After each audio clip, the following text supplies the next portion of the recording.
Welcome to the third edition of the Anime Book Club, covering JoJo's Bizarre Adventure, 2 episodes a week. I'm Pat, joined by Matt. How's it going? It's going fine. I'm here. Oh my god, these episodes, man. Yeah. We have a lot of hubris taking on these two. I know there was a period of time where like maybe 3 a week, and after this, I'm like, I one a week. They're dense. JoJo wasn't afraid to just drop exposition whenever it feels like it. It's like a lifetime in 2 episodes. So jumping into this, episode 5, The Dark Knights. So we open up. We are in Wind Knight Lots. We kind of get the backstory of the town. It was a place where knights were trained. It's now like a prison coal mine. That is the fate of this town. And the narrator is nice enough to let us know that it is 517 prisoners who are about to be doomed. Well, that was the best part of the narration, was like, and they're all about to die. Like, they don't even let you be like, what could possibly? No, this is going to be messy. It's going to be bad. And in fact, in a similar kind of way, in a clashing of tones, the team is walking into the town. JoJo's looking around. He remarks that everything seems kind of normal. And before he can finish that thought, we hear a scream, and it has been revealed that Zeppeli has tried to pinky promise Speedwagon, and it's gone horribly wrong. You think he did that on purpose? He didn't seem to have much sorrow. 100%. 100%. Or maybe Speedwagon just doesn't have it doesn't have the skill for it. The peace inside of himself to breathe for Haman. It's great. Speedwagon is clutching his stomach. The pinky promise has gone terrible, and he does not receive anything close to powers. And then, before you can even deal with that, I don't even know if I can do this justice. A child propels himself at high speed with a catapult, flinging past the team and perfectly grabbing a briefcase full of money. Was it a catapult? It was so weird, hard to make out. Well, he's like tied to a rope that somehow is... It was like a spring-loaded pole vault, kind of? Yeah, I want to call it a catapult, even though he's just tied a rope to himself, and somehow it has like, when he cuts the rope, it has the tense... He shoots by like a bullet and somehow safely grabs a suitcase. It's wild. And in fact, Speedwagon that bemoans the fact that is the briefcase full of money, all the money they have. Literally the only thing they're carrying, too. Question. They were going to go to this town to fight vampires. Why did they need a briefcase full of money? You know, to pay people who to help them fight. I don't know. I got no excuse. It seems real optimistic where it's like, well, we're going to spend a night at the inn. We're going to see a show. But the only thing in there was money, too. Oh, my goodness. You know what? I don't even know why I'm digging in on this, because here's the thing we're probably going to spend 45 minutes talking about. The child has flung himself across a pond, or a lake is on the other side of it. After seeing this, Zeppeli decides to use some of his Haman magic. He touches the ground, and then I just wrote this like coming to get your girl style. Just making this amazing sound, like runs across the water. Once again, Baron Zeppeli proves that he is the manliest man in JoJo history. It is absolutely incredible. I'm going to find it hard to believe anything's going to top how manly Baron Zeppeli is. And anything in JoJo after this. It's incredible. Like, I don't even know if you could accurately... how would you describe his water run? It's like a tiptoe. Yeah. I don't know how to... It's a very Japanese kind of tiptoe, too. Because you've seen it in like other animes when someone's trying to be like a little silly and stealthy at the same time. Oh, that's a good point. It almost does look like he's sneaking. There's really high steps with the tiptoes. And but he's doing stuff with his arms, and with every step, he's going, oh, oh, oh, oh. Well, that's the breathing. It's the Haman to get him across. Yeah. And JoJo wasn't doing that, which is why he was supposedly knee deep in the water, even though it looked like he was only ankle deep. Yeah, that did seem like a wrong line to me. So JoJo makes it across as well. He jumps in using Haman, but he's a big boy who don't lift. Actually, Zeppeli even tells him, you got to lift your knees, son. Like, that's why he was kind of sinking through. He still does make it across the water. And the two of them make it over together. They see that the kid is like climbed up like a hillside, and both of them completely nonchalant about the fact they've been mugged. They're in this, they're in that stance. We've seen it before, like when Dio and JoJo were bedside with the dying father. Yeah. It's like where they're, shoulder to shoulder, big burly men, just kind of these nonplussed faces. It's like there's real big, like, well, will you look at that energy throughout this whole scene? Yeah. And they basically like it's a crazy moment because like they kind of look at each other and JoJo like charges up his overdrive and taps the side of the hill and they debate like I think it's too over, maybe it's not. So what he's done is he has zapped Hamon energy up it and it causes a mini explosion that throws the child off the side and into JoJo's waiting arms. The way he tapped looked really cool, though. Like a little ghost motion. Yes. It was such an awesome style. Like it's that kind of thing where, yeah, you could kind of see an after image of his hand. Yeah, that's the word. And it goes back. JoJo is extremely capable really quickly. But similar to every moment in this episode, before you can really think too much about this, JoJo like kind of takes a look at the kid. He's like, man, this kid seems kind of messed up. The kid's asking some kind of like, he seems just kind of spacey. Yeah, he didn't know what was going on. Yeah, and Zappelli's like, oh man, you wouldn't believe it, but we're in a trap. Nice catch. The camera then pans, and this normal, up until this point, this completely normal looking island is apparently a graveyard. Those graves were not there a second ago. They totally weren't. I have no idea if maybe they were all under some form of hypnosis or something. But yeah, and then zombie hands start coming out of the ground. And then what I can only describe as a continuity error, Speedwagon is somehow next to them, completely dry. Like he didn't swim over. How did he get there? He's there and yelling. God, it's hard. So much. I feel like almost nothing happened in this episode after I finished watching the next one. So it's hard to remember how much just happened here. Wasn't he on the edge of the water when he was complaining about being useless? It's like they do their run across the water thing, the most stylish episode of Naruto ever, and they leave him back there. Right. Like, there's no bridge or anything. How does he get over there? God, you're right. Naruto wishes he could cross water like that. Boy, he does. Boy, he do. But yet again, before you can even think about Speedwagon being over there and how he's yelling, it immediately turns to night instantly. The sun like plummets out of the sky. Night has happened. Baron points it out. Yeah, and then Dio shows up, looking like a boss. On top of a giant stone pillar. Very anime. Yeah, where were those pillars? They were behind the graveyard. Aren't you paying attention? I guess so. But yeah, Dio shows up, and then I have it in my notes. It's zombie time. This is the moment. I know this is a dumb line in the sand to draw here, but it feels like up till now we haven't really had magic in JoJo. That's a good point. Because it's like everything's like, well, it's all physically like it's all really stupid. If you want to, you got to really bend your disbelief here. But it's like come on, energy. It's like a chi kind of thing. It's not magic. It's biology, and it's like the mask, unlocks human potential. It wasn't magic. It was just sort of ancient stuff, Yeah. And then all of a sudden Dio's a straight up necromancer. Yeah, he has risen all of the graves in the town. He has turned like he just into zombies. asked them to come up. It's crazy. Then one of my favorite things in the world, Speedwagon cuts a promo about everything that's happening around him, and they have this incredible computer wallpaper happen right before your eyes where Dio's in this awesome pose and it turns like purplish and he looks rad. And then we get a line I just had to write down from Speedwagon. You repaid Sir Joestar's love with bloody betrayal.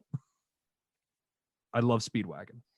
Speedwagon. He's a great hype man who's at this point I think he was looking straight at Dio and doing his the line where he finally acknowledges wait, I haven't done anything. Yeah. Speedwagon does a lot of thinking out loud in this moment. We get Zappelli basically recapping the plot and then kind of doing the mental math that like, whoa, if things are this bad, Dio really shouldn't have that mask. They then reveal that the name of the boy is Poco. I hope everyone's ready for a lot of Poco time because he's not going anywhere. God, is that where the name come from? Because I didn't catch that and just started using it in the second episode. Episode 6. This is where his name is revealed. Was I supposed to know he was Poco? Yeah, he's like, my name's Poco. And I actually wrote in my notes because he was then impressed by everything going on. And I went, this kid better not try to take Speedwagon's job. Uh-oh. This child is far too hype, Matt. He should step off. And then I have to imagine you dug this. Zappelli makes eye contact with Dio, starts taunting him, and in the Japanese language, he then switches in English, ends his taunt with "Hey, baby." Yep. I've kind of been wondering of the English that's sprinkled in. Like I know it's pretty popular for them to do just in anime in general, like sprinkle in English words here. Yeah. I'm kind of wondering if in this case, it isn't serving the purpose of making him seem more English to the Japanese audience. Maybe. Just sort of like what the version of an accent would be. Oh, that might be the case. I mean, it's real weird because I think in the manga, they literally wrote the English words, "Hey, baby." Yeah. So it could be that rock star attitude too, because there's like a lot of rock and roll influence. Well, all the ones he says are kind of very like nice catch. Yeah. And, hey, baby. Hey, baby. Dio does not answer to any of these taunts, refuses to give the high ground, and does what I can only describe as sends bad vibes back in their direction. Yeah, he did. He shows them the palm of his hand, and the Zeppeli's like, oh my god, this terrible energy. It's quite an attack. They then finally, the moment I kind of teased in the last episode, Dio talks about how awesome he is, but shows that he's still got a midriff scar. He lifts up his shirt and points at his midriff scar where he got stabbed by the statue. Mm-hmm. And we get the famous exchange where Zeppeli asks him how much blood he's drank to heal his scars, and Dio nonchalantly answers, "How many slices of bread have you eaten?" Did you say that was supposed to be like a mistranslation thing, or so because there wasn't really, for the longest time, there wasn't an official release of the manga in America. The fan translation, instead of writing slices of bread, they just wrote breads. So he goes, "How many breads have you had?" And that's something that JoJo fans would say to each other. Okay, because I was wondering, because I thought that line was great. Yeah, it's a great line. That was straight up for me. It was Tuesday. It was the Tuesday moment. Oh, that is a good Tuesday line. How many slices of bread? He's bringing up the Wonder Bread. We then have in my notes, Zeppeli versus Dio time. Before we get into this, how excited are you for them just to have the Zeppeli fight Dio like off the bat? I mean, Zeppeli's my man right now. It's great. It's great to see him in action. Until we got there. You're right. This seems like we're going to a great place till it happens. Zeppeli easily jumps up the pillar, lands a solid clean hit on Dio's hand, and so much so that it like rips Dio's like shirt. But magically out of nowhere, Dio now has ice magic. He freezes his hand, freezes Zeppeli's arm, and explains, like, without even really knowing what Haman is, he's like, well, it seems like you have got like magic sun blood. That doesn't work if I freeze it. Mm-hmm. Well, Dio is an expert of anatomy with all that education he had, remember? Well, yeah, he was just like, I could control. He does give like a science mumbo jumbo where it's like, I remove all the moisture from my hand, and that causes some sort of thermodynamics. So it's not ice magic, it's science. Thank you for calling me out on calling it magic. I mean, other than the necromancer stuff, never tried to bother with that. Don't ask me about the zombies, but here's how the science works with this. How do they not have a moment where he's like, well, there's enough brain matter left in those things to get him to move around from a distance without even digging down to touch them? It's so great. So then Dio is just about to kill Zeppeli. He's got him like dead to rights. He's frozen his arm. He can't move. And is about to hit him again. And JoJo kind of like, oh, the Angry Bro 3-way. Yeah, this is so crazy. Like JoJo slides his hand in between Dio's hand and Zeppeli's hand so he can't get his other arm. And they float like this for like a long time. Correct me if I'm wrong. I feel like half the episode was this binding that they're in. It's a long time. I think this is a case where if you're drawing a comic, you could just have them up there and there's a lot of word balloons. Like they forgot to like animate them like slowly falling down or something. Like JoJo can just straight up fly in this moment. And he's got Poco on his back. Right. But JoJo thinks that because he is forming a buffer wall between Zeppeli and Dio's hands, that he and Zeppeli can kind of like double team blast through it. Unfortunately, ice magic or the thermodynamics of it all is too good. And Dio starts freezing JoJo's hand, and Zeppeli's answer is to try to kick Dio, and Dio's answer is to use his free hand to like finger claw and just destroy Zeppeli's knee. Once again, it was the kick. The power of the mighty JoJo kick is how he solves everything. That's the thing. It's like JoJo knows how to kick. Zeppeli shouldn't have tried to kick. He should have tried to spit. Why didn't he spit? Why didn't he spit? Has he used spit before? Am I forgetting a spit? Yeah, that's how he fought Jack the Ripper. Oh yeah, you're right. Yeah, he spit on him. Which is a great line to say. He beat Jack the Ripper with spit. He does not spit on Dio. He does not spit in Dio. Then one of my favorite lines of this 2 episodes, Dio mocks the whole concept of Haman and says, if you're going to huff and puff, you may as well huff and puff into trumpets to play my fanfare. He's just a great character. Dio's the best. He is so good. He's a wonderful heel. It's just perfect. He's really, I'm glad you said heel because I got a lot of wrestling notes throughout this. Oh, there we go. To continue this, now that Dio is easily shown that he is too high class for our heroes, he summons Tarkus and the Black Knight Bluford out of the ground. God, did we already break the bind at this point before? Yeah, so when I guess I could have been clear about this. When he breaks Zappelli's leg, he's so unimpressed that he throws them to the ground. Right. God, I just feel like that bind was so long. They were all just kind of locked together, the three of them. It's a crazy moment. It feels really, really long. But here's the thing: there's a lot of episode still to go. Yeah, there is in the air. So we're introduced to 2 new characters, Tarkus and Bluford, who have come out of the ground in an amazing amount. They've created a new like hunk of rock that JoJo's sitting on top of. The Tarkus is holding up with one finger. And then it is announced by Dio that these are the Knights of Mary Stuart, which we will get into detail very, very soon, but not yet. Okay. Holding off on that. I know. It feels like this immediately happens, but Dio gives a little teaser. It's like, hey, stick around. Stick around. We're going to have a history lesson. There may not be garbage. Good. I really remember it diving straight into the exposition. Nope, because a better thing happens, Matt. So Zappelli is just lamenting the fact that now it's 2-on-1 to JoJo, but he's got this messed up frozen hand and goes, if only I could warm up my hand. I could use my healing powers.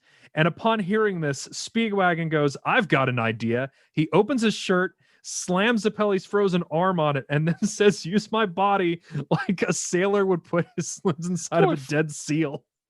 The hype man turned out to be a made of fire man. He's so great. And he's why is he so hot? There was no explanation for it. Well, it's just human temperature. If you put dry ice on human skin. He was glowing red and there was a sizzling sound. That was the power of the promo, my friend. What if he was actually unnaturally hot because of how Zappelli messed up the Pinky Promise? Oh my God. Yeah, maybe that is. Maybe he does have some Haman powers he didn't realize. Something is unexplained with just how well that works. And meanwhile, we got this beautiful close-up of Speedwagon's face this whole time. That crying scream he always does. Yeah. Like, my body hates, she'll save you. This is my idea. I love the fact that he even admits he's basically being a tauntaun.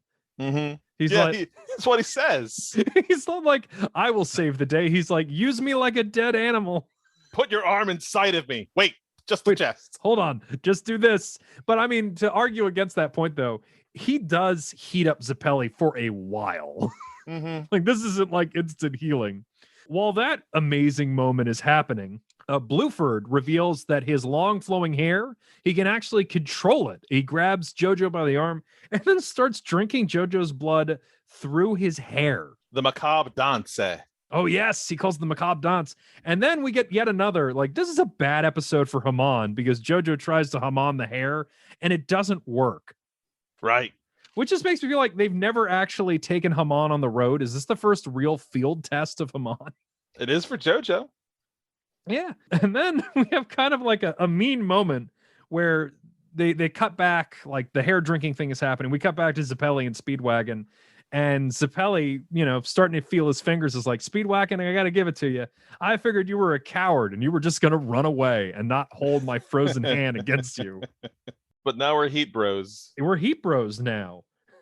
Yet again, this episode just moves so quick. So whilst JoJo is being blood drunk by Bluford, Tarkus shows everybody that he's got a big old sword, which Speedwagon immediately compares to JoJo's exact height out loud. Okay, yeah, we got the exact height of JoJo from that. Yeah. What was it, like just a little near 6'5", I think? It was like 195 centimeters. Like Speedwagon number one. American? Oh, in America, I didn't do the. I did the math. I'm a bad host. But I just love the fact that Speedwagon keeps JoJo's like, I don't remember how tall I am or most of the people I know, but Speedwagon, he knows JoJo's exact measurements and is screaming them out to his enemies. He knows his chest width, I'm sure. Oh my gosh. And then even better, man, I should, yet again, there's just so much that happens. upon seeing both of these guys, is I guess maybe Speedwagon wasn't paying attention. He was busy with the arm stuff. He looks at Bluford and Tarkus and says, "Those two have secrets. I could read people, and I could tell they have secrets." Yeah. Like the 10-foot tall zombie barbarian and the man with blood drinking hair have secrets. Like that's his initial read. Was he wrong? I guess he's not wrong. He's not wrong. He knows what. Oh, Speedwagon knows what he's on about. Yeah, because unbeknownst to everybody, maybe Dio's saying this out loud, I'm not quite sure, is I think it's the return to the narrator. Yeah. We get like a history lesson of the backstory of our two new characters. And boy, is this stupid and hilarious. You have to appreciate, you're not to out you here, but you're the history major. This had to be amusing. This is number one, it's all made up and it's so anti-Queen Elizabeth. That's the best part. It was just how they completely swapped the roles of those queens. It's amazing because, like, for whatever reason, the maker of JoJo's like way Queen Bloody Mary. Like he's way into Bloody Mary. Like paints her as like this young, beautiful, like wise queen, and then these two knights who are completely made up. Oh, did you thought I looked this up because it was bugging the crap out of me why he just invented knights with those names. I found out what they're references to. They're music references, right? Yeah, they are. Bruford is the name of the drummer from Yes, which is the band that does the outro song. Oh, that's even better. And I don't remember what was Tarkus. Oh, it's an album. It was an album from Emerson, Lake, and Palmer.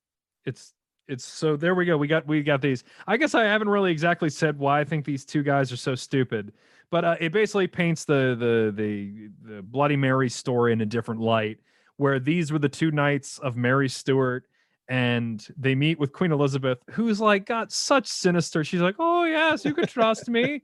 Yeah, no. If you guys turn yourself in, I'll leave her alone." And then they just say yes. And then they go to behead our stupid idiots. And in one of the most amazing, like they had to have known this was hilarious. Like they're on the chopping blocks, and the executor's like, "Hey, you guys want to know something funny?" And they're like, "Yeah, sure. What up?" It's like the exact words, though, weren't it? I don't even think you're paraphrasing. That's what he said. Yeah. And he's like, you see that thing over there that's in plain view that you could not have missed? And they're like, yeah, it's like, that's Mary's bloody head. And they're both like, whoa. That beautiful JoJo shocked expression that every character shares. That kind of open mouth look they have on them. They're so stupid. And then they're both killed, but they both have Tarkus took a whole bunch of hits, and apparently Bluford's hair got all caught up in the axeman's feet or something. Mm-hmm. It's the only thing that redeems this whole stupid bit is it then cuts to Dio, who says, "That story always gave me goosebumps, so I made these guys zombies." So I made them zombies. I think even they use the English word when they say zombies. I don't know if they're not an equivalent. It's beautiful to hear. It's so great. He's just like, "I liked these two idiots, so I made them zombies." What doofuses. I then have in my notes, this whole concept is so stupid that JoJo has to invent a new overdrive. God, was it this episode or is it a combination of the both where he had like 7 new overdrives? Yeah, I hope, there's a drinking game for this that will kill I need an official count of how many overdrives he made in these 2 episodes. So we'll keep count. So new overdrive number 1, this is the Scarlet Overdrive. From what I can tell, is just a red version of the overdrive. He uses that to punch the hair. He was trying to tear it before, that didn't work. He punches the hair, and that's what destroys it. Mm-hmm. Upon seeing this, Speedwagon delivers a promo. And then, which is great, because you need to have this happen from time to time, a random zombie nobody noticed shows up and jumps at JoJo, being like, "Nah, I got him." Yeah, speaking of, they never fought those zombies. They just showed up, and then we immediately jumped to fighting Tarkus and Bruford. Yeah, I guess, you know what? That's a good point. They were like, hey. Those zombies were a non-point up until this second. If you were to draw us coming out of the ground, one of us has got to do something. So before the zombie could do anything, they do this as kind of like a power test, so to speak. Bluford's like, "Got your nose," and kills the zombie by hitting him, but leaving his nose on Bluford's finger. And then he flicks that on the ground. Yeah, that's where we learn his thing isn't just hair; it's also inhuman speed. Yeah, so he's got big hair and he's really quick. That is the Bluford special. He then tells JoJo to 1v1 him, and Zappelli is not a fan of that. No, that's where he like keeps chanting out to Dio the whole time. It's like, give me the honor of just 1v1ing this guy, bro. Yeah, come on, bro. Which Dio is fine, but he's like, I don't want to like, waste what? my time. I brought you guys from, I made you zombies to specifically take care of these idiots. Actually, I really like the next line. JoJo admits before the fight begins that he finds it like either novel or weird that he's fighting about someone he learned about in history books. Mm-hmm. So I kind of like that. So now we have fight time, which immediately is funny because Bluford jumps towards JoJo, but he has both of his hands behind his back. And JoJo, having already seen that Bluford has magic hair powers, assumes that he's going to take a kick to the face. I mean, his hands are behind his back. What else does he have? Oh, wait. Yeah, he's got magic hair. So Bluford's hair draws his sword, and then he takes a big old, like almost like Smash Brothers style swing at JoJo. JoJo avoids the hit, but dodges with such intensity that he is flung into a nearby lake, which then Bluford jumps in as well. And to continue our journey of Haman being useless, they're now underwater, so there's no Haman. Yeah, that's the neat thing about this episode in particular, I think, is just how many ways the villains who have never heard of Haman before can immediately think of ways to thwart it. Yeah, they're just like, oh, it's breathing based? Great. I'm going to either choke you, use ice magic, or throw you in a lake. And it's all super effective. Yeah. So, and another moment I dig. So seeing that JoJo has already been knocked into the water and that Bluford's down there, Dio's like, that guy swims so quick. I'm done. I'm going to go leave and make more zombies. And he just floats off. He does the supervillain thing where it's like, well, I don't need to witness this anymore. There's no way this isn't going to go according to plan. I'm out of here. Which, slight hit to Dio's rep there, but maybe at the same time, Well, he's not you know what? He's never proved to be a mastermind. He's just a guy of infinite flair. True. He's not psychic. We then have an underwater fight, which mostly is Bluford. Maybe he's talking underwater, but he's like, look at you, you dummy. You're drowning. Did they even fight? Like, I remember it simply being your move, JoJo, and then we had exposition again. I guess it's wrong to say that it's I really wanted it to be a fight, but yeah, he basically mocks JoJo for drowning. And then JoJo's like, what am I going to do? And he thinks back to his dog, Danny, and his dead dad, George. Both was dead now. Yeah, I guess both of them are dead. And he's thinking about a time that he was trying to get his toy away from his dog. And his dad was like, just let the dog have it and he'll lose interest. The way that JoJo reads this story is to swim down and not up. Because he knows that he's boned if he swims upwards. Bluford is dumbfounded by this. You've got to really appreciate the reach he's doing on the science here. It's like, wait a minute.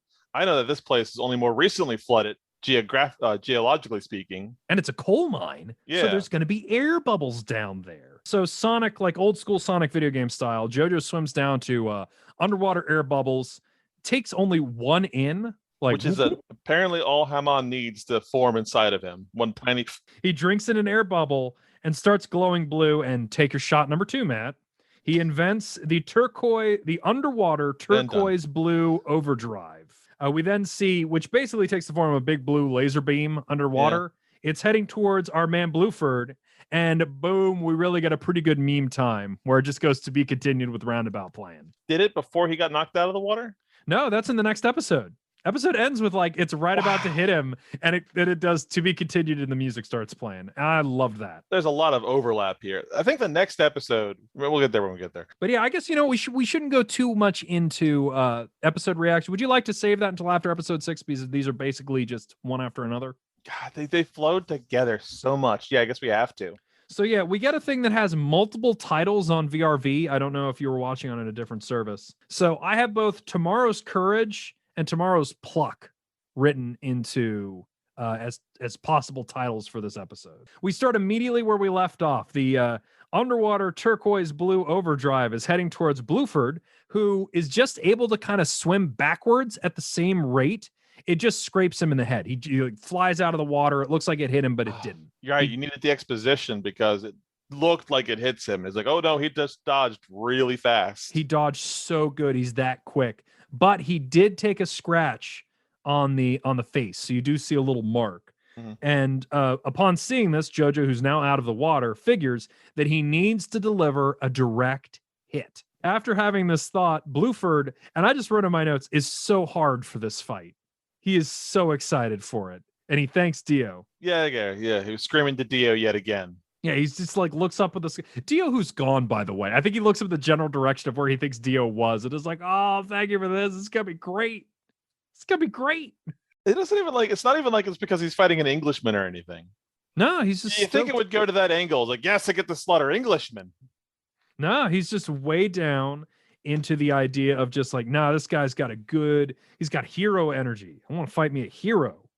Like JoJo says, like he's reincarnated with just nothing but lust for death, destruction, fighting something. Yeah, this guy's built for murder. Yeah.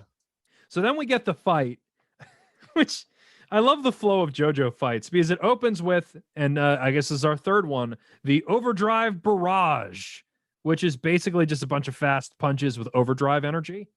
I don't know if that, I'm going to count that as a third technique. It's definitely another technique. He keeps it's very shonen, is that shonen, yeah. Everything's shonen, named. Yeah, everything's named. He's got to pull out a new one like every single turn he gets. Yeah. Well, the funny thing for this is that before you can even really debate the overdrive barrage, JoJo is quickly wrapped up in hair. Again. Like an idiot. And then Bluford uses his hair to tie JoJo basically to a tree and then starts trying to crush him. The idea being that if I'm crushing him, he can't breathe, so he can't use Hamon. Was he drinking his blood through the hair at this point too, or was it the last one? Yeah, and we both times. So Okay. JoJo remarks, he's like, his hair's getting through it's tearing my clothes and drinking my blood. It's immediately a great idea. Like Bluford really kind of has the upper hand. And yet his clothes never seem torn after this, or maybe I'm missing the battle they don't damage. seem torn at all. Okay. It's like George Joestar, how he was in a carriage accident and looked fine. It's part of the Joestar match. Joestar family secret. We then get a quick moment where Zeppeli and Speedwagon dare to challenge the idea of the 1v1, and then Tarkus kind of like looks in their direction and they decide they can't help. He's just that big. He's just that big. Zeppeli's still recovering. Yeah, Zeppeli's still recovering. Like, what are they even going to do other than try to get in the way and also get wrapped up in Bluford's hair? We then get, and I just wrote, the power of kicks. Yes, more kicks. So Bluford wants to kill JoJo at this point. So he uses his hair to draw his sword once again, starts swinging it at JoJo. JoJo decides that, you know what? I have muscles. Like, I don't even know how to interpret this because he doesn't really even use Hamon. He just remembers like, oh wait, I'm stronger than hair. He then breaks out of the hair and then kicks Bluford's sword. Yeah, there's no explanation for it. It just like, I guess decided what to do with his Hamon differently so that he could break hair. I don't understand how the hair broke. I just wrote it's like, oh yeah, I'm stronger than this. Like, yeah, the hair rules seem weird. But yet again, it's JoJo. You don't have time to think about things because JoJo's immediately screaming metal silver overdrive, our fourth new technique. Another shot. Yep. He is and has decided the metal silver overdrive is him kicking the sword, sending Hamon energy through his feet, through the sword into Blue. Oh, I guess he wasn't using his hair because Bluford, it goes through the sword into Bluford's arm and his arm just explodes. Did it explode or melt? I remember it just dropping off like liquid. It pops kind of sort of it's gross. It's great and it's gross. Before Bluford can really react to that because he's gotten free, he then uses the OG sunlight yellow overdrive and generally everyone's impressed. This is what he used to kill Jack the Ripper. JoJo hits Bluford for a great direct hit with the sunlight yellow overdrive. Everyone's stoked about this. It seems great. Except for JoJo, who seems kind of bummed. He doesn't like the idea of killing a historical figure. Yeah, it's like, oh my goodness, I'm killing someone I've read about in a book. He had that whole, he got that nice little yellow colored silhouette for his inner monologue there. I was like, I don't want to kill, but wait a minute, this guy's a zombie and he's going to spread his zombie beliefs everywhere. I can't not kill a zombie. He'll just make more zombies, which is great because he's like, JoJo has the right idea, but he takes like the longest road to get there. Yeah. We then get a line which JoJo reacts to. No one else really does, but Bluford says he can handle the pain. You don't even think about it at the time because JoJo's reaction is basically going, And I didn't even notice it myself. I didn't even think about it. You had to go back and see it after what happens next to understand why. So he says that he can handle the pain, to which Speedwagon says, like, what are you talking about? You're a mess. I love him calling him a mess. Like yelling from the other side of Tarkus. Mm-hmm. Speedwagon's like, come on, you idiot. You're a mess. Bluford then attacks JoJo, like he's going to swing his sword at him. But JoJo doesn't move. Speedwagon promos this whole thing. And Bluford's attack stops basically on JoJo's cheek. Like he stops right there. It's only a light cut. And everyone does not understand why Bluford did not try to kill JoJo. JoJo then notes that the reason he didn't move is that he heard that Bluford felt pain. And that means that if he felt pain, he's not a zombie anymore. An idea that I totally missed. And apparently not being a zombie meant that he now didn't want to just kill anymore. Like there was a lot of faith JoJo was putting into one of those leading to the other. Yeah, JoJo put a lot of faith in it. It's like, wait a minute. This guy who was known to be a killer is feeling pain again? That mean he won't kill me. If I had written down any note at all, one thing in my mind that lingered from these two episodes is JoJo punched a man into salvation. He really did. He punched. That's what happens here. It's like if Luke Skywalker could have done this to the fight with his father at the very end there, we might have a better explanation. He should have just kicked Darth Vader. Should have kicked Darth Vader. Like just punch. That's how you save people. If you punch them hard enough and just the right way, you can either make them a best friend for life or save their souls, Pat. Exactly. And we kind of get that the visual metaphors are on point because flowers start sprouting at Bluford's feet, similar to when JoJo touched the tree. However, he is still a zombie, so as the flowers sprout, his legs melt and he falls over. Yep. Zappelli then explains to everybody that the Haman is turning him human as it kills him, which, is an interesting idea. Speedwagon, however, is in love with the moment and then says the line is we basically have he's like the Black Knight from Monty Python. His limbs have all popped. Mm-hmm. So he's like stumps looking at JoJo and JoJo's down on one knee looking at him. Speedwagon goes, he looks like a son peacefully talking with his mother. Yes. Okay. I remember that line sticking out to me. I was like, why that specific analogy, Speedwagon? What weird conversations does Speedwagon have with his mom where that's the first thing that comes to mind? They were really close, Pat. That was what a weird, yet again, I love the way that Speedwagon describes things. He always has the best, worst way to describe stuff. I got to keep remembering this was the guy that JoJo happened to meet in the most dangerous alley of London who tried to mug him with a razor hat. He came from Ogre Alley, which is the most... that was what led to this character. Yeah, he was basically Oddjob from Ogre Alley, and now he is the promo angel. The promo Tauntaun angel of our hearts. Bluford admits, Stumpy over here admits that he loves JoJo's faith in humanity. He's like, oh my goodness, you are just the dumbest boy, and I have to die in peace knowing that I met someone this dumb. And he kind of leans into it too, because as he's kind of melting, he says that he's ready to die and decides to give JoJo his sword, which was named Luck. And he then paints with his own blood a P onto it, making it the sword of Pluck. Because JoJo's both plucky and lucky. JoJo then remarks as Bluford melts that dude seemed A-okay and blames Dio for how Bluford acted, even though Bluford had a backstory of being a generally bad person. Mm-hmm. And we say goodbye to Bluford. I feel like he disappeared before we really had to get a chance to really fully enjoy him. But yeah, before you even have time to really think about it, it's Tarkus time, baby. Tarkus walks over there and stomps on Bluford's armor, talks mess about him, and then hits the ground with his sword, which causes basically everything to explode. And then I wrote in my notes, oh yeah, Poco. The kid kind of gets thrown up by the debris and JoJo has to save him. I don't remember what happens here, but I definitely remember what happens next. Oh, you remember what happens here and you remember what happens next because the team quickly realizes that they're standing on top of a pile of leaves. Yeah, that's what I'm thinking of. There's literally no way anyone could see what is coming next. They notice they're on leaves. Zappelli turns to JoJo and doesn't say anything. He just says, kind of do that nod. JoJo. He just says JoJo's name. And then they both striking an amazing pose. And this is, I believe, our sixth technique of this fight. The life magnetism overdrive, which you'd think I don't know, would form a shield with the leaves or maybe a weapon. No, it turns into just a giant leaf that they then use to paraglide away. This is bizarre. This is bizarre, Pat.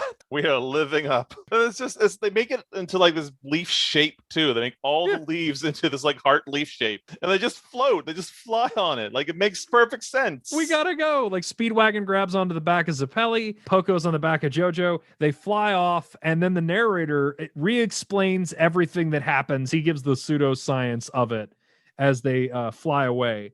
In something I could have lived without, Poco then moons Tarkus. Yeah.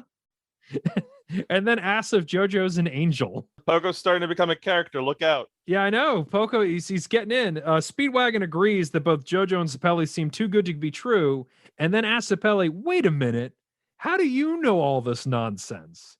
It's flashback time, Matt. Oh, God, yes. This is crazy. This is all one episode. JoJo is not afraid to just not care about when it needs to drop exposition for its story. This is incredible. We now flash back to a young Zeppeli who had traveled to India. He meets... Hey, I don't think this guy looks shabby looking, but he meets a guy, a shabby looking, who he describes as a shabby looking gentleman who was called a doctor. God, yeah, no, he did not look shabby. He looked very well groomed. He looked cool. He had these neat face tattoos. So this is a guy that was using the Haman energy to heal people. In fact, he healed someone with like a gangrene leg. And which I think is a little sad and a little tragic. Zeppeli sees this man healing someone and goes, wait a minute, I could use this for fighting. Is this before or after the whole mask incident? So this would be after, because Zeppeli was still young. Like this is, I guess he is looking for an answer. So maybe the A to B of this, it's like, oh my goodness, this could be my vampire killing thing. But I just did like the reactions, like, look at how he's healing people. I could use this for violence. Yeah, and he does. Spoiler. I know. I hope you like Doctor Strange, Matt, because we put a little Doctor Strange in your JoJo. That's a good description of it. So he talks to Doctor. Doctor sends him to his master in Tibet, who's named Tom Petty, which I just have in my notes. Tom Petty? Honestly evokes the imagery of the Tonberry to me.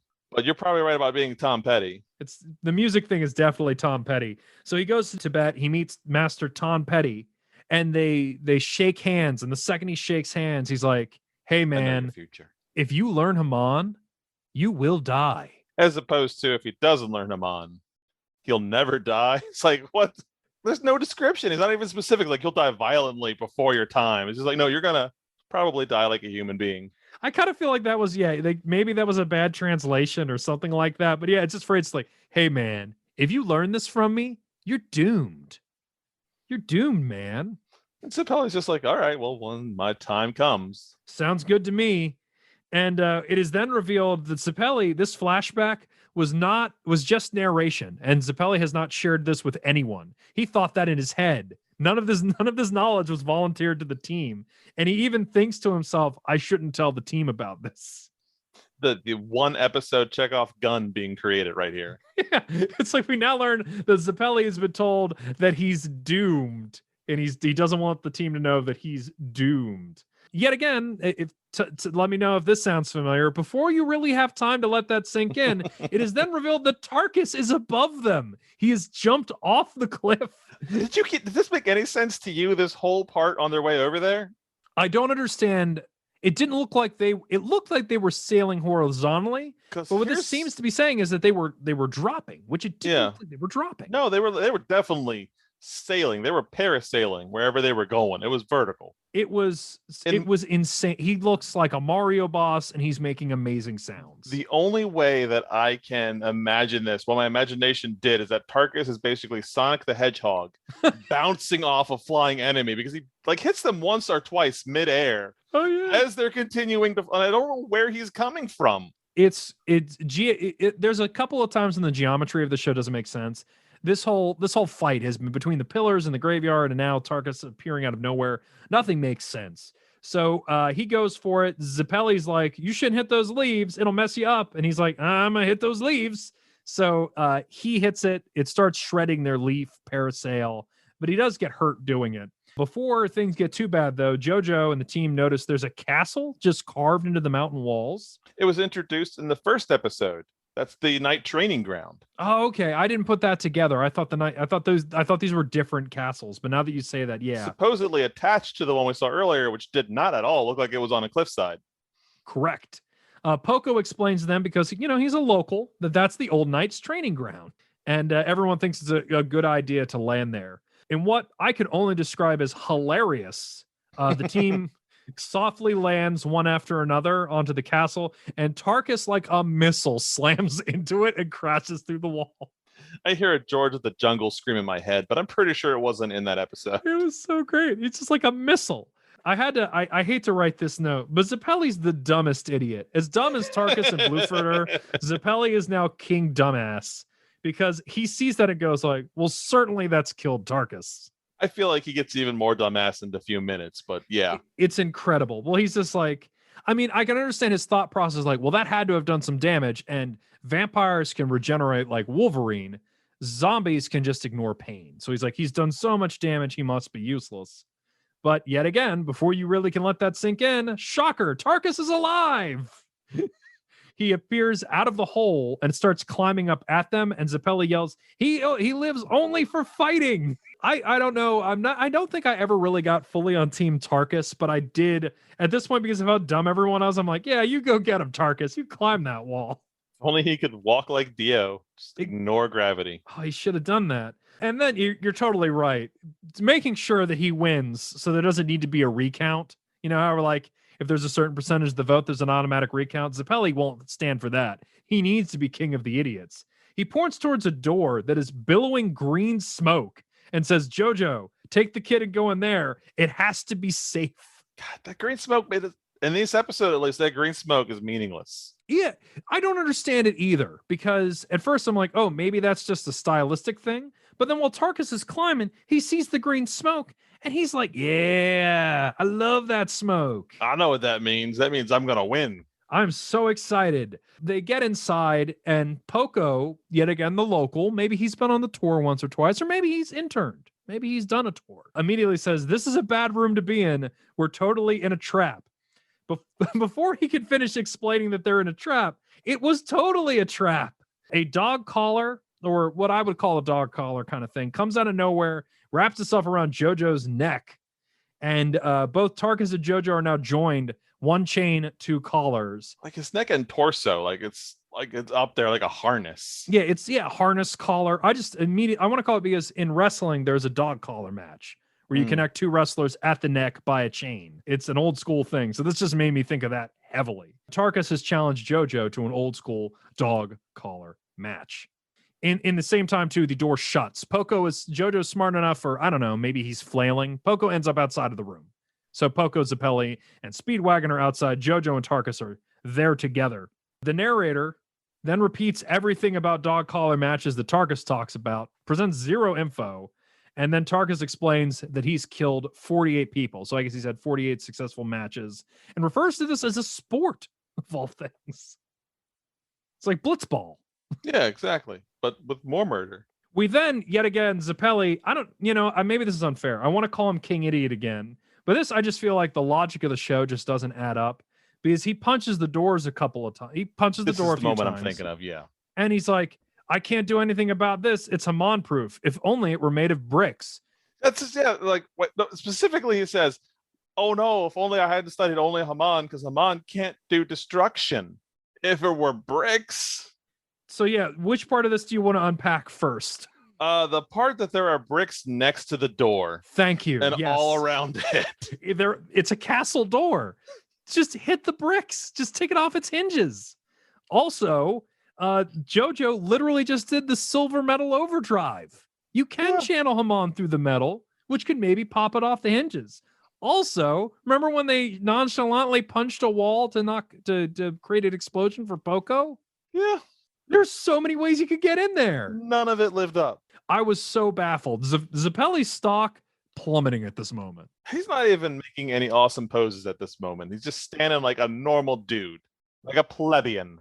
Maybe he's just like the hand injury, the damage he's taken. It's clouded his mind. Yeah, he's off his game. He's off his game. We then get yet another example of Haman being useless as JoJo tries to also Haman the chain. which it can't, I guess, go through the ceiling or something. There's like a really dumb limitation for that as well. The villains are smart. Tarkus immediately, because he's like 1,000,000,000 pounds, pulls on his chain, slams JoJo into the ceiling, and starts choking him so he can't use his breathing magic, and then starts wailing on him. What is this, like Haman countermeasure number 5 so far, if we were counting? Yeah, I know. They shouldn't have been like, we use breathing-based powers. Please don't think of the obvious way to beat this. Seeing this, yet again, Poco not having a great episode either. The kid starts wetting his pants, tells everybody he wet his pants, and then starts like mentally turning on the team. He's like, man, these guys are losers. I gotta get out of here. I gotta get out of here. Does the flashback happen now, or are we not there? We're almost there. Okay. But yeah, he basically says that everything got bad when these guys came here, discounting the fact that JoJo and the zombies were already. Zeppeli and Speedwagon notice that the door that they can't get into, they've been told by Tarkus that the doors won't open until someone's dead. However, there is a big lever right by the door that they can't reach that they have now figured out probably will open the door. There's nothing that proves that, but I mean, it seems pretty obvious. They're like, we can't reach it. So Zeppeli's plan is to climb down to try and get in from below. He's got no other choice, Pat. He's like really freaking out about that. He's tried everything. He's yelling out loud, you've outsmarted us in every way. We've tried nothing and we're all out of ideas. We've done literally nothing. So yeah, our heroes really take an L after L after L. So while Speedwagon and Zeppeli are doing nothing to brainstorm, the kid notices that there are windows, like cross-shaped windows, that he's actually small enough to get into. He actually has a moment where he's like, I could get in there, but why would I want to save these guys? I hate them. But before he can really think through abandoning everybody, Speedwagon has a very loud and like audible pity party where he's like, we're so useless. I'm just on the sidelines. We're all doomed. We're all going to die. This is terrible. And that triggers our boy Poco to have a flashback, which is our second, I guess, maybe this is our second kind of flashback of the episode, one after another. Unlike Zeppeli's, this one's pretty short. So Poco got bullied a bunch. His sister, apparently, everyone is terrified of for some reason. Yeah, there was no explanation. I can only assume, given her demeanor afterwards and what they did, that she is a badass. She seems like it. Well, they do the anime thing where she's like, hey, brother, you're a coward. And she slaps him. Yeah. And she's like, what are you afraid of? What's fear? That is a very classic anime story right there, you know? Yeah. And she's like, when are you going to be brave? When are you going to be brave? And then he basically comes out of that flashback being like, you know what? I told my sister at some point I wouldn't be a coward. Looks like it's now. So he starts climbing for the window. Zeppeli and Speedwagon, I don't even really know kind of what happened. Is I guess Poco maybe took like a running leap and they can kind of hear him belly flop on the wall. Because you hear like a thud noise and then they both look over. And immediately they both being like, don't go in there, kid. You're just going to get killed. And Speedwagon gets to once again brush up on his shouting at someone not to do something suicidal. Which is just, I guess, his life now. This is Speedwagon's life now. That thing you're gonna do, it's gonna get you killed. The kid then, Poco, crawls through the tunnel, thinks about how he needs to be brave now. And then, you know what? I take it back. I think maybe he takes Zeppeli's idiot crown. Maybe we could debate this. Instead of sneaking into the room with the 10-foot-tall muscle zombie man, he jumps into the room screaming, tomorrow is now. Like at the top of his lungs. Immediately, Tarkus notices him and kicks him. Like, why didn't he sneak? He trusted JoJo could keep him safe. I guess maybe if he saw all these adults yelling over everything, maybe he thought that's how life worked. Yeah. Is that not JoJo Bizarre Adventure physics right there? That's a good point. Oh, I forgot to note, while he was crawling through that tunnel, he was literally doing well, as much as I don't trust these guys, zombies are a worse option. Yeah.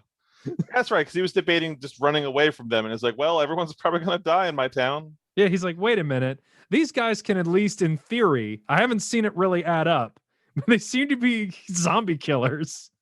So I guess if I bet on them, things could turn out better. What happened to the rest of the zombies? We saw one of them get taken out by Bruford. Maybe they followed Dio into the town. Because there's like another 500 people that need to be bitten and turned into zombies. Because Dio did say he was going to go make like more of an army, didn't he? Yeah, he's like, yeah, first this town, then all of Europe, and then the world. Dio's got big plans. Tarkus kicks our boy Poco. But good for the team. He decides to kick him into the lever.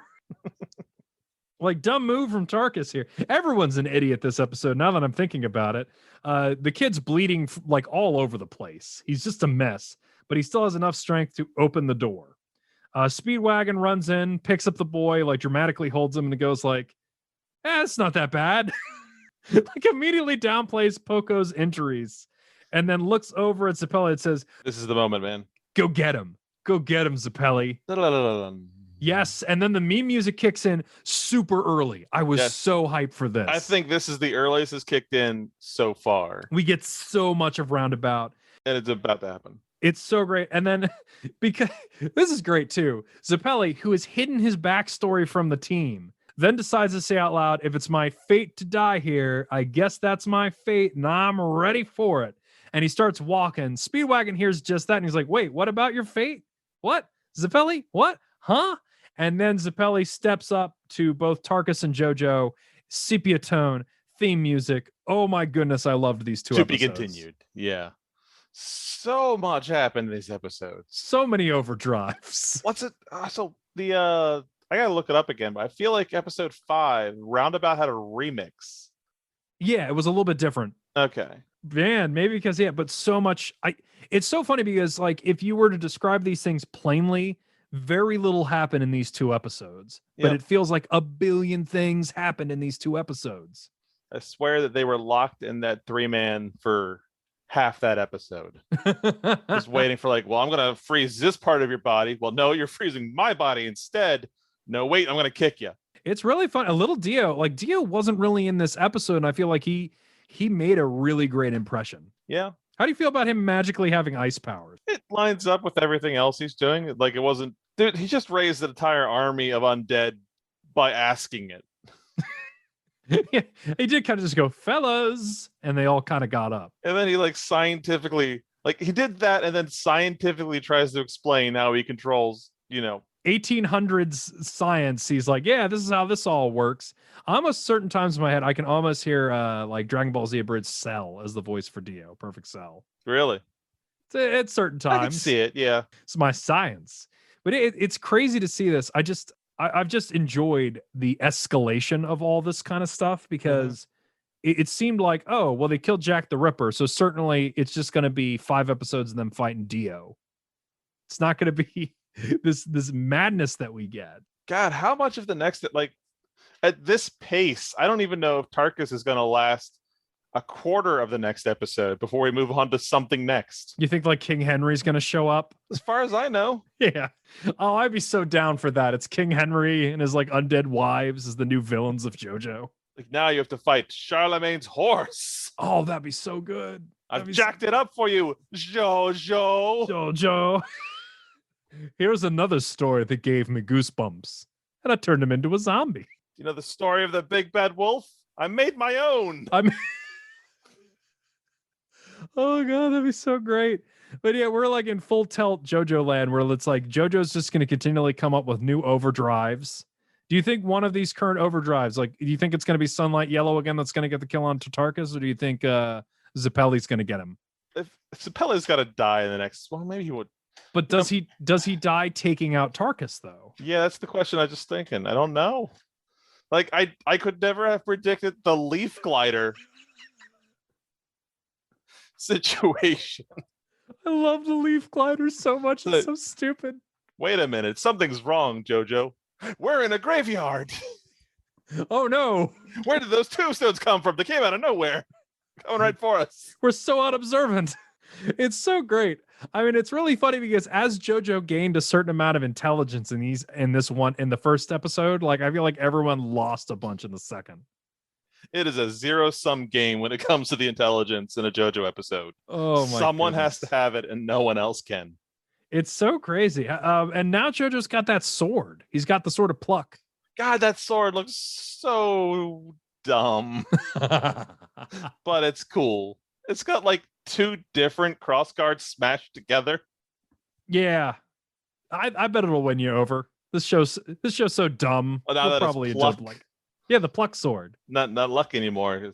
It's Pluck, which means JoJo earns his victories. instead of it just being luck. You're a plucky guy there. You didn't get tricked by a queen. Those idiots. So dumb. It's like, did they even say, was it a full blown like anime nani? Like they're like, nani? Oh, I don't think it was, but that's how I remember it now, thanks to you. Like they look over simultaneous. They didn't ask for any verification, nothing to justify that for them to lay their lives down. And it's like she's doing the insidious. Like it was like I didn't know how much I wanted to talk about that because it's like it's so stupid and so silly. But like the way they draw the queen, like she has like a hand over her mouth and is talking the most insidious, like, "Oh, certainly you can trust me." Oh, and I know she didn't because once again we're interpreting other anime on top of JoJo here. But I remember going, "Oh, yeah," just the evil laugh at the end. That's that kind of problematic stuff where hopefully we don't jump into this where it's like you're just like, oh no. Sometimes Japanese manga creators are into the wrong historical figures. It seems like we're at that right now. Yeah. But yeah, we're full into it. We're into people punching zombies. So I guess the scoreboard right now is it's JoJo 2.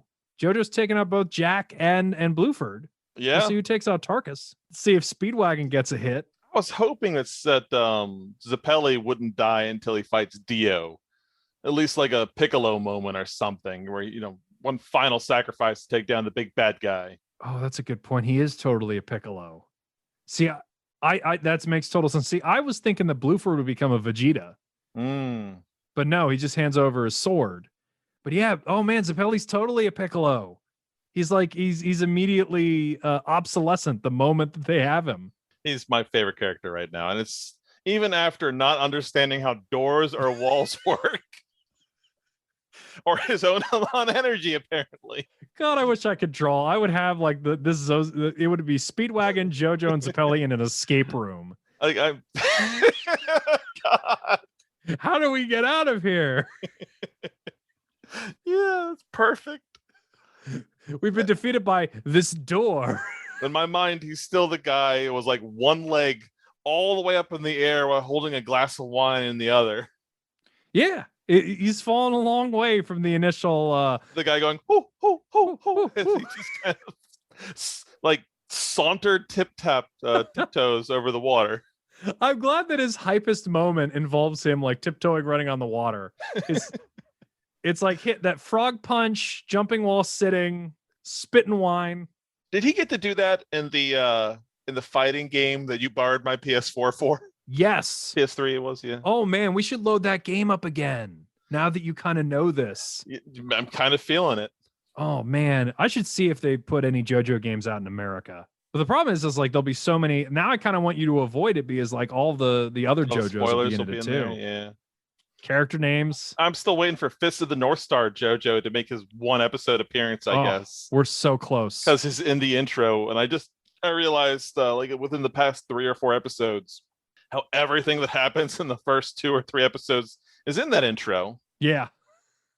Is it just me, or did the anime seem to treat a character, Paco's sister, was treated in like 2 minutes better than Arena was over like 3 episodes? Oh, it bums me out because I don't know, like, will we ever meet the sister? Is that the thing I'm worried about? Is the sister seems really cool right now, but I'm so worried that if she shows up, because I don't remember her, is she just going to be like Arena? Or are they going to immediately downvalue her? My guess is that she's not even a character. It seemed like she was a one-off just to slap Poco. Yeah. But in those 2 minutes, she seemed to be treated better and more human than Arena has been. Yeah, she really does. She's got stock up there. She's on the tier list. It's such a weird thing. I can't tell if they're foreshadowing because I honestly don't remember that. I remember how this season ends from the manga, but I really don't remember how we get there. So some of this has been new to me. Like I forgot the leaf shield. I don't know how I forgot the leaf shield. The leaf shield, like from Mega Man. You're right. That's kind of what it's like. The beautiful magic of the leaf shield. Oh my goodness. All righty. Well, I love these two. I feel like JoJo's getting better with every episode. Each episode is getting more and more bizarre, living up to its namesake. They're getting crazy. It's like the first episode was nothing but building up, and now they just we're throwing everything that I can at you right now. Nothing, Nothing called pacing is going to stop me. It's so crazy to think that this is only episode 6, and the episode where it's just Dio and JoJo hanging out in the house feels like it was a million years ago. Mm-hmm. But yeah, I'm excited to see where this goes. We got 3 more episodes of this JoJo's story, believe it or not. Oh, so Tarkus can't take up a whole nother episode. There's no way. Oh man, you're against Tarkus. You don't want too much Tarkus. Well, we got to move on from Tarkus. Too much Tarkus. Spoil the broth. But yeah, so there we go. We'll see what happens in the next 2. And then it'll be new JoJo. All right. I'm looking forward to that too. Looking forward to finding out if the anime is any better at telling me where that hair ends and hat begins. That's JoJo 3. Oh, really? I re-listened to our original thing. That's the 3rd JoJo. There's a one between them. Yes, because season 1 of the anime covers JoJo's 1 and 2. Oh, I did not even expect an in between JoJo. You're going to get a bonus JoJo. All right. That you weren't intending to get. I wasn't. I hope you're ready. Ready. There's no way I'm ready. There's no way you're ready. It's JoJo's Bizarre Adventure. My body's not ready. It's the hardest show to predict. It's the most insane stuff, and I'm looking forward to our next look through. So yeah, we'll catch you again in another week with 2 more episodes of JoJo. All right, I guess that's the Anime Book Club closing the book.